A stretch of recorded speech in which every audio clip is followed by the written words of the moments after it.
एक छोटे से गांव में एक बुजुर्ग पिता अपने बेटे और बहू के साथ रहते थे। बेटा शहर की एक प्राइवेट कंपनी में काम करता था और बहू बच्चों को ट्यूशन पढ़ाती थी।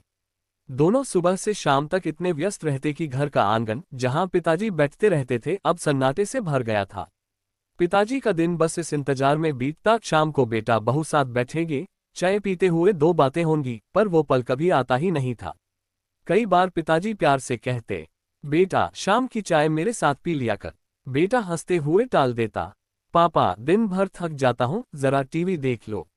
बहू कहती, पिताजी बच्चों को पढ़ा लूं फिर बैठते हैं। पर वो फिर कभी आता ही नहीं था। दिन गुजरते गए और वो अकेलापन पिताजी को भीतर ही भीतर खा गया। एक दिन उन्होंने खाना छोड़ दिया।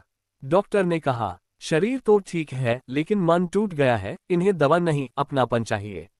बेटे ने ढेर सारी दवाइयां खरीद लाई पर थोड़ा समय नहीं दे सका।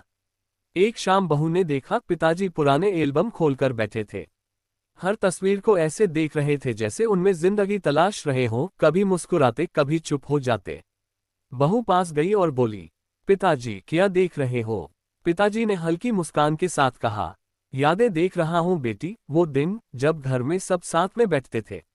हंसी गूंजती थी, बातें होती थीं, अब वो सब इन तस्वीरों में ही रह गया है। उस पल बहू की आंखें भर आईं। वह उठी, चाय बनाए और पिताजी के पास जाकर बोली, पिताजी आज से हर शाम की चाय मैं आपके साथ पीऊंगी और हर दिन एक नई याद बनाऊंगी। इतना सुनते ही बेटा भी पास आ गया और धीरे से बोला, पापा आज से टीवी बाद में देखूंगा, पहले आपकी बातें सुनूंगा। पिताजी की आंखों में चमक लौट आई, जैसे बरसों बाद मन को अपनी जगह मिल गई हो। कभी कभी जिंदगी की सबसे बड़ी दौलत पैसा नहीं, बल्कि वो कुछ पल होते हैं जो अपने लोगों के साथ बिताए जाते हैं, क्योंकि जब वो पल चले जाते हैं तो यादें तो रह जाती हैं, पर वह पल नहीं।